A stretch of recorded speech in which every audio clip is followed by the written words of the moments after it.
We're not against rap. We're not against rappers. But we are against those. Something big about to happen. I hear the beat tapping. We some fly rhyming felines rapping on the track. Better yet, grab a gat, cause we hot like Enzo, doors closed, windows up, cause that's the way we like to ride. Windy City hitting. check mic 1 2 1 2. We live, baby. Yo, what's up, Chicago, and welcome back to Speak Your Mind Radio, episode 559. I'm your hostess with the mostest, Queen Star, aka MzHipHop, and today is a really cool episode. You know, we have a guest from the DMV area named Train. He is a hip-hop influencer and a creative. And he's here to discuss some of the major topics going on in hip-hop, you know, like Diddy and the Clipse album, Tyler, the Creator, everything. So y'all don't want to miss this episode. So without further ado, bringing up next to the mic, Train. How's everybody doing? I appreciate you, MzHipHop, for having me. MzHipHop Star. You got to put the star on the end. Thank you.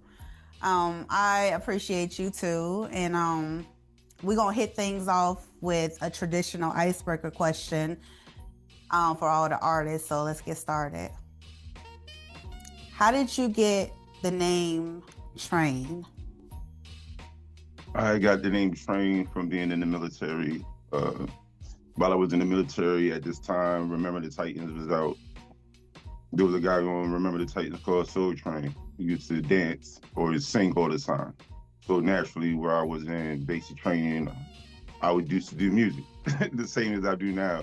So people hearing me rapping and singing, doing music all the time, they would call me Soul Train.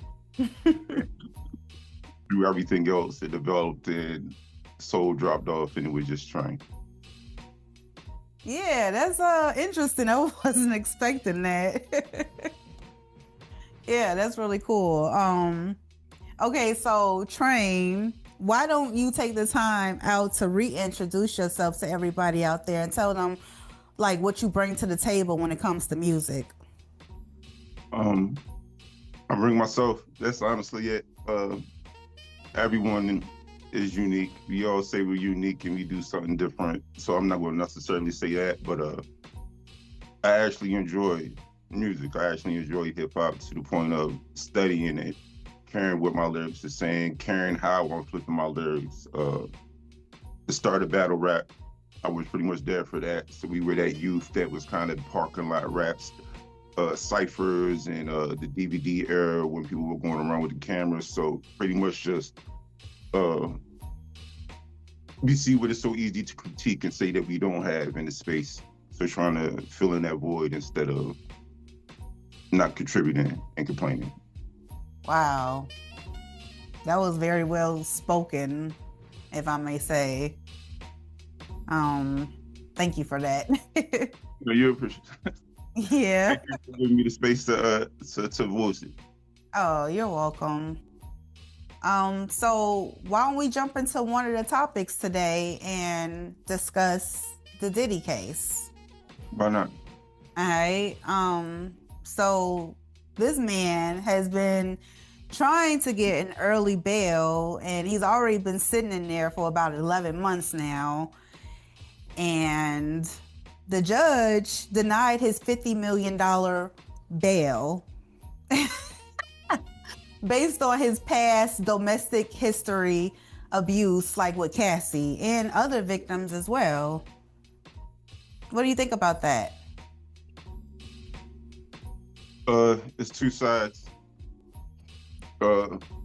Criminal side, like street side, it's probably better for him to even sit that way. By the time he goes in front of him again, it'll go towards his time served, and could possibly be a reason that he gets out a little bit quicker instead of having to go through. I know they're going to make him do at least some type of programming, substance abuse or something like that, of course. But the time served will possibly help him. I don't really think that it's too much that he's going to do positively within the next few months before he gets his full sentencing. But then on the human side, yes, of course, he would want to be home. He got majority of the charges dismissed or whatever. Then socially, yeah, you gotta, because they kind of try to hit you with a bunch of random charges. Right, definitely. But you still did abuse Cassie. Like, you know what I mean? So it's kind of like tomato tomato at that end. You're like, yeah. Sit. Yeah, just sit. It'll help with your empathy a little bit more. Just sit. What do you think? I think I would like to go just a little tad bit deeper into it and to say, like, the judge is going to sentence him as early as October 3rd, right? And he has up to 10 accounts to stay in prison. I think I said that right. Hold on, let me make sure I said that right. Yeah, like 10 years, like for each account, you know? So they already took off the sex trafficking and the racketeering as opposed to what they did leave, which was a much lesser offense. And I think it's bullshit. Yes. You know, I mean, really. That's why I said it's a few ways to look at it. Like I said, legally, that's how I see it. But I feel like more what you're talking about is the social side of it.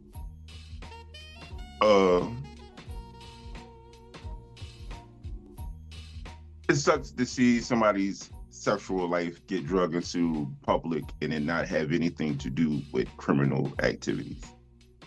It's probably the worst part of it. You know what I mean? Mm-hmm. I was telling the guy that I was talking to, BKC, when we were speaking on it.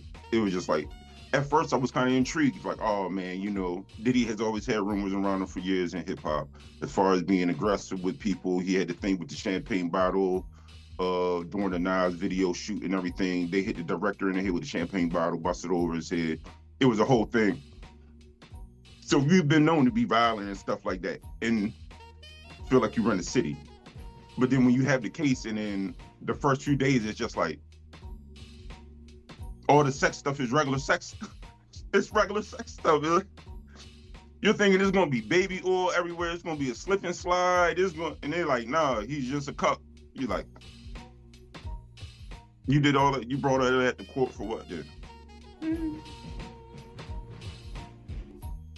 I don't know, man, because they had like witnesses say that they saw teenagers get out of vans to go to this man's house. I'm like, word? So you mean to tell me he had these kids dropped off at his house and nobody said nothing until now? Really? Come on. It doesn't give you any faith in the legal system, at least for me. Because there's no way that I would look at the feds and be like, you raided somebody's house and did all this stuff, and none of the evidence had anything to do with the shit that came up in court. Exactly. What are we doing at this? Like, you know what I mean? They have. What are we doing this for if you're going to throw out the case anyway? To do what they did. Pretty much just tarnish his name. You know what I mean? Oh, man, that's crazy. Tarnish his name, man. And this man... He's not going to ever shake it. Like, he could come out, he could do good, but he's never going to shake this. I don't see him shaking it at all. I just... That's the difference between having money and no money. Because R. Kelly's still sitting in prison. You know what I'm saying? But there's the difference with R. Kelly. Even though you had consenting people, you were still breaking the law. Standing in the corner and jerking off is not breaking the law. It's weird, it's different, but it's not breaking the law. Regardless of these teen parents or anybody new, you were with teens. You know what I mean? It's just, I love your music, I still listen to it. Me too. Like, it's no, the people they were showing Diddy with was a bunch of grown ass women. You did the whole case. We went through the whole case. None of these people did you pull out were teenagers. Touche. No. Cassie was 18 when she met Diddy, and he was like 34. So 18 isn't an adult to us. What state are you in? I'm not sure what state you're in. That's 18. 19 is a, you know what I mean? But for women, you know, that teen word, y'all use it how y'all want to use it sometimes, you know what I mean? It depends how that teen goes, how old the person is, you know what I mean? I think the parents had a lot to do with it too, because when I look at an 18-year-old, I see a baby. I see, like, you still 13 to me. Like, you ain't no adult. I mean, you are legally, I guess, but your mind ain't fully developed. You know what I'm saying?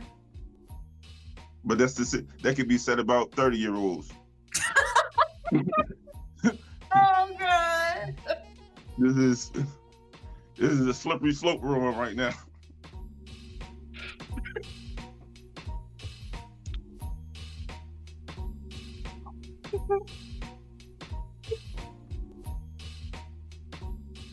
We're gonna move on from this topic, y'all, because this don't make no sense. Let's just keep moving. I'm with you. Oh God. Okay. Y'all know Train, you know that this upcoming music I want to talk about. It's been almost 4 years since like Kanye West dropped the new album, a solo album. A solo album, yeah. And the last album he dropped was like in 2021 called Donda, but that's about to change because he been spotted in Asia, Japan, and Tokyo recording in his like hotel room with all his equipment. You know how he get down, like when he recorded Donda in the stadium. But he in a hotel this time or whatever. So I think this album called Bully is gonna be really dope. Are you anticipating for Kanye West's new album?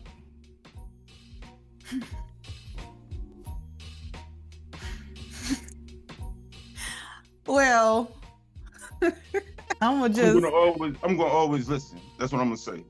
When Kanye drops something, I'm gonna always listen. But to say anticipate is too strong. To say anticipate is too strong. Okay.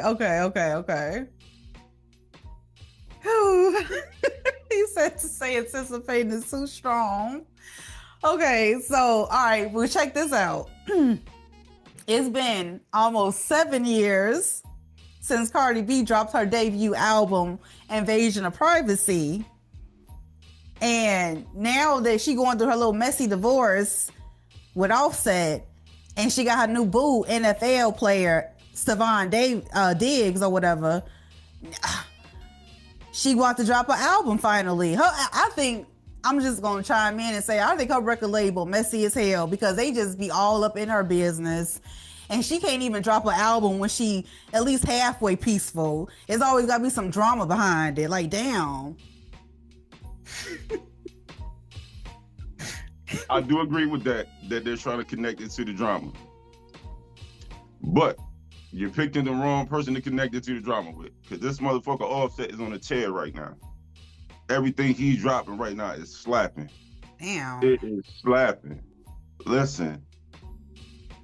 As soon as I heard that first track drop, I was like, I don't know what she did to him. He must have been in love for real. Because he came out swinging. So whatever she dropped, regardless of what we want to do, they're going to compare the albums.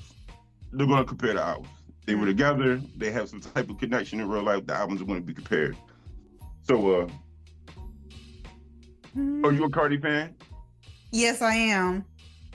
So what do you have to say about her flow and her being from New York? I love her flow. I think she's authentic because she sounds just the same when she talking. And somebody's like, oh, I like her voice. Let me make it into a meme or whatever. But she a whole freaking personality and they made it into a big name. And even if she ain't gonna drop no music, she gonna be doing something. You know what I'm saying? She gonna be dropping something hot, period. And I'm from Chicago. She's gonna have some singles for you for sure. Mm-hmm. She's gonna have some singles. So we will see. We'll see what it sounds like. We'll see what it sounds like. I don't know. We'll see. I would like to see her do some more East Coast centric stuff. Maybe even something from her childhood, something that would take her back to maybe her childhood. But we'll see what it drops. We'll see what happens. No, on the real tip though, I think she should start back rapping in Spanish. I don't know why her label ain't promoting that more on the US side versus in the international side. International side know her more for her rapping in Spanish than we do. Like, I want to hear her speak some Spanish. I love that shit. Yes, something like that will most definitely, especially on the US side, help her broaden her range and everything. Yeah. Because her sound is most definitely seclusive at this moment.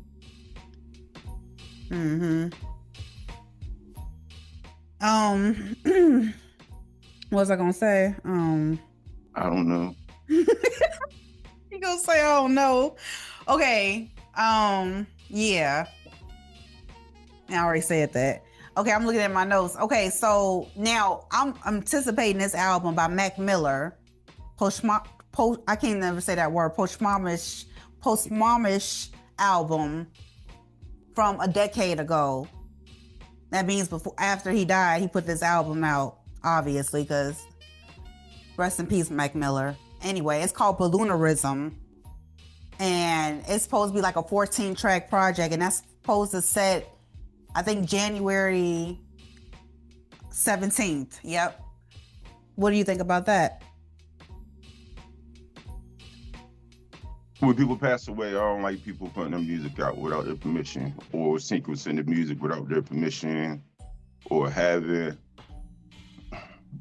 especially somebody like Mac Miller, because he's really cherished, at least in my range and my areas of hip hop that I like to deal in. People like Schoolboy Q and Staples, those guys, they really honor him. So unless somebody that was sure enough there with him that knew to curate it or something, man, he has if anybody likes Mac Miller, he has the Tiny Dust performance. Tears. Crazy. So I don't know. I just, even when they used to do it with Biggie all the time, when I was in high school, the end of high school, they were doing that with Biggie a lot. Whereas though you're getting the unreleased albums or the unreleased verses, or they're releasing the whole album and it's new artists on it, and you're like, I understand what you're trying to do, you know what I mean, by keeping the name alive, but it feels weird. It feels that, and then especially the more that you start to learn about the industry, it starts feeling nasty when you put somebody's music out in their past, because I understand that it's funds coming off of this. So who are you sending it to? Are you sending it to their parents? Are you making sure they're getting it? Or is it what Athena was going through at the beginning with Tupac's music? Whereas you're just releasing stuff and then doing what you want to do with the money, and then somebody has to go to court and be like, hey, this was my kid. You know what I mean? Yeah. But I'm sure whatever it is going to be good. Mac Miller was one of the greatest, man. Yeah. And surely he embodied hip hop to me. When you hear about him helping people, to me, that was kind of sure enough the hip hop way. When you see the talent or you see the skill set in somebody to push it. I apologize. No, ain't no need to apologize. You're speaking your mind. But yeah, rest in peace, Mac Miller. We definitely miss you. And just to piggyback off what you said about the industry putting out your music like that after your death, that is kind of eerie, especially since we know so much now about the industry. You are very correct about that. That makes me think about why certain albums didn't come out, like oh god, I can't think of the artist's name, but she did that song Rock Afro Puffs. Yes. Rock on with your bad stuff, you know what I'm talking about? Yes, Queen of Rage. Yeah, like yes, Queen Rage. She was supposed to drop an album under Aftermath called Eargasm, and it never dropped. Mm-hmm. Can you just imagine? Like, could you just imagine doing all that work and your music not dropping? It's just so many artists out there like that haven't had the opportunity to really shine on throughout the decades of hip hop, like Nas, the GOAT. And I just often wonder about that now because of how trifling the music industry has been toward artists, you know? Yes, I could take one further than that. Towards the end of DMX passing, one of his biggest arguments was how he was trying to release music, and a label and them were telling him that his music wasn't good enough, or it wasn't there yet, or whatever it may be. He couldn't get music released. What would it be like if we know that you weren't trying to release his music, and then 10 years later you release his music now that he's passed? What you want to do it for him while he was living? Ooh. Mac Miller had this music. Who knows? That's what I'm like nowadays. To me, it gets a little sticky with it because it's like, I know a lot of the time the artists are arguing about trying to put stuff out. So if you're having it, you know what I mean? Especially with somebody like DMX, because to me, when he passed, and just feeling like, mind you, I'm not inside the industry, and in personal relationships, of course, are going to skew the way that these things are going on with people. So I'm sure they might have burnt bridges and everything else. But for us to say that we love hip hop or care about hip hop the way that we do, for somebody like DMX to pass in this generation and be in the condition that he was in, it speaks volumes. Most definitely, yeah. I mean, you have a different perception of it, but that's to break it all down in a nutshell. I would say so, yeah. But I don't even know. Yeah, I do know how we got on this topic by talking about Mac Miller's album coming out. Yeah. That was dangerous right there. But I do want to talk about some new music, but I'll let you take the lead on that. Okay. For new music, I'll keep it slight. Just pretty much what my listening was for this week, and this some of the songs that I came across for the most recent albums that have dropped. So I got Clipse. Have you had an opportunity to listen to any of the Clipse albums? I listened to a little bit of it. Yeah, I did. Mm-hmm. Well, for that album, I picked the song "Fico." I felt that it was one of the songs that stuck out to me the most. It wasn't necessarily one of their what people would call their regular songs, as far as like just rapping about coke or anything like that. But maybe more of a motivational song. But that was good. But we also have Freddie Gibbs, who just released the album. He's had a bunch of music that comes out, and it had great visuals. If you get the chance, check out the 1995. That's the name of the song. And the album was done completely by him and The Alchemist. This is something that they locked in on. I'm sure most of us listen to the Tyler Creator by now as well. Have you gotten the opportunities to listen to any songs off of that? Boy, I listened to the whole damn thing. You hear me? What was one of your favorite songs on the Don't Okay, fine. 1 out of 1. Fine. We're gonna say that then. I want to start with, well, first of all, the first single he put out as a surprise to his fans, which was Stop Playing With Me. I loved it so much that I saw the video before I actually heard the news that he actually dropped, you know? And I'm thinking to myself, oh my God, this has so much vibe, so much energy, and I love the way he moved. Like, oh my goodness. And then the fact that he was embodying the 80s theme from LL Cool J era. You know what I'm saying? Mama gonna knock you out or whatever. Like, I got that all, and I'm like, this is sick. Absolutely. Crazy. It was most definitely crazy visuals. I enjoyed it too. The big speakers. How about the features in the video? Do you enjoy seeing the people that happen to pop out? LeBron James, the Clipse. Yeah, I saw the Clipse in there. I definitely saw the Clipse. I didn't really peep LeBron James like that. I don't know why, but I listened to the song. I listened to the whole entire album, and I'm glad I did because it moved me. And it was supposed to move you. Like, he put out that album intentionally to get your body moving. And that's exactly what it did. Yeah. You know, I mean, it's brilliant. Like, this guy is a freaking genius. Tyler, the Creator, tapped the glass. Like, I could literally do a whole review on it. I mean, I'm sitting up here and telling you, if you haven't heard the album, go listen to it. because it's fire. It's beyond fire. It's like, really, I don't have no words for it, really. For me, I picked my favorite song on it was Don't Worry Baby. I don't know if you heard that one.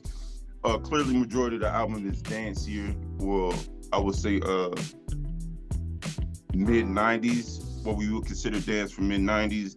This is around that dance from romance era. So it kind of had like the KP and MV feel to me. The Swing My Way joint. There was, Sure, you know what I mean? my Had a nice way. vibe to it.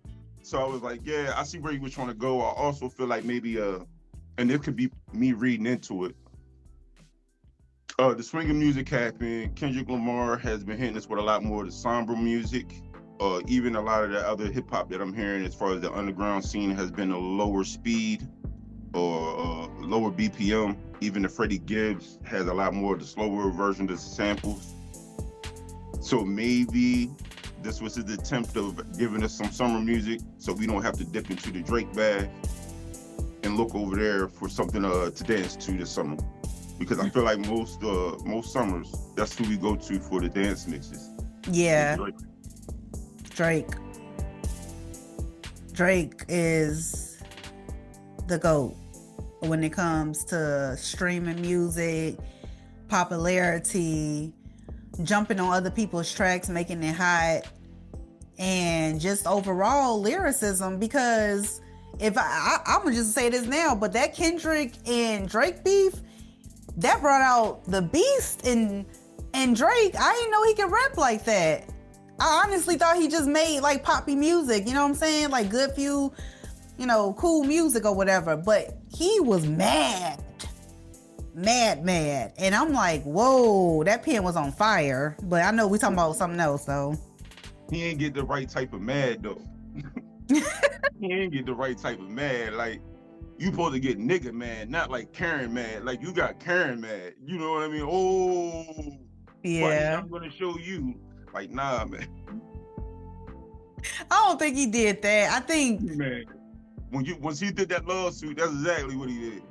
Oh my God. That's exactly what he did. They're picking on me. They over here bullying me. No, we not. Let me go get the police real quick. You know they bullying me over here. Damn. This ain't fair. Come on, nah, man. And then you asked for it was my biggest problem with Drake. Y'all been playing these side games for years, and then you asked for it. Yeah, I mean, he finally gave in and responded to him. And J. Cole just stepped out the way. Wait a minute. I don't like the way you said that. What you mean he finally gave in and responded to him? Because ever since oh my God, Control, Mad City. And Drake has been sneak dissing since then too, though. Since yeah, but dissing each other. Kendrick actually said his name. He wasn't sneak dissing nothing.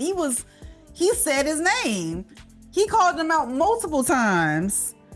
And he finally gave in. That's what I'm saying. He's like, all right, you want some beef? You want some heat? No, you giving this man an out. Listen, if we playing basketball and we running around slapping each other on the ass, when your homeboy come around and I slap you on your ass, don't you act like you don't know that we ain't been doing this for the last 6 years. This is what we've been doing. So you got in your feelings. And he got those feelings corrected. You say he got him corrected? He got him corrected. He got him tenderized. You know what I mean? All right. It was a good time, though. It was a beautiful time. I honestly think it was a win for hip hop to have that in tune to lyrics. Mm-hmm. That was probably the best part. It got terrible for a while because people were trying to find anything in the lyrics. But at least they were paying attention to them. No. I totally agree. And that's on some other publishers' stuff or whatever. They gotta fix that, and because I don't know, I don't even want to go. It's like going down a rabbit hole talking about that beef. Yeah. Whew, okay. Oh, wait a minute. I got one more new joint I got to throw up for anybody, younger crowd or whatever. Zeddy Will. I've been seeing the kid Zeddy for a while, and I was assuming that he was only doing maybe just sporadic TikTok-y type things or whatever, but he's not. He's actually doing some shit, and he actually has a great song that's out called Can't Go Broke. So that would be a decent listen for anybody in New York area. He's upcoming New York. He's all over the internet, but he's actually doing good stuff. So it would be nice to check him out. Okay. That's Zeddy. I'm actually check him out on my free time. Yes, Zeddy will. You'll see a lot from him because he has a bunch of like play songs that I'm sure you've heard, but then he actually has some music, and I was like, okay, I wasn't aware, but it was real nice. No, I like a little Easter eggs like that. You know, you find out other stuff about the artist. But yeah, we got less than 10 minutes, so about 7 minutes. I was gonna say another song I really thought that was ridiculous on Don't Tap the Glass. Tyler, the creator, was Mama and them. It was full of energy. Obviously, all the songs were. It had over 5 million views in over 2 weeks, which I think is a lot of views from people. It is. Yeah. And the song was it just went bananas. It was just ridiculous. It was very childish.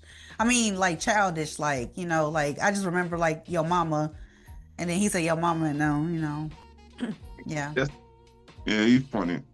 He most definitely had fun on the album. It most definitely sounded like he had fun. That's probably one of the things that I could get across from the whole thing more than anything, is that it sounds like he had a great time. Yeah, definitely. So what was one of your favorite tracks of Let God Sort 'Em Out by the Clipse? That was Fight Code for me. Okay. A song called Fight Code. That was the one I was saying where though it has a good solid, I don't want to say because they get choreographed into being like the dope guys or whatever, or the dope flow. But it's not necessarily that they're rapping about, but it's the pattern that a dope flow joint hit because it's just consistent. It's I don't know. I like it. I enjoyed it. More than anything, like I was saying before, was we've heard Pusha T on Kanye West beats and a bunch of stuff like that over the years. But him and Pharrell together, the way that he sounds with Pharrell is different than how he sounds with somebody else. This album it most definitely, that's what I was saying earlier, is it shows the difference of curating the sound with someone compared to what a lot of us, or at least somebody like me, whereas though I'm more on the rapper spectrum. You're picking beats that sound good to you at the moment, and then you're rapping on it. Yeah. When you're sitting in a room with somebody that knows you, or you guys have and then it comes together. And I would encourage more people, especially in the future, to do that. It's most definitely going to be on the lower end for people that are just coming into the rap game, or if you're just building something. Easier for you to operate when you have somebody that's operating with freshness, or at least at the same level that you're coming at, to develop your sound. That way you don't have an ego, and you're not just being like, well, you're not getting it where I want it. And then at the same time, the producer is still in the experimental phase, because all of us could kind of get to a point where you get locked in and you're not trying to experiment anymore. Yeah, that's true. Decided that this is where I'm at. So for artists, up and coming, man, try to find somebody to lock in with and curate the sound. Yeah, definitely. I definitely agree with that. The songs that I did hear, ones I really did enjoy, was The Birds Don't Sing. And I like that song because it's real raw and talks about, you know, losing both your parents, and both the brothers, No Malice, aka Malice, my bad, and Pusha T lost their mama in November of 2022. I mean, 2021. And it's in the song, but he don't go deep into it though. But he was just like, one of the lines was, our last conversation, you was against it, told you I was going to Turks for Thanksgiving.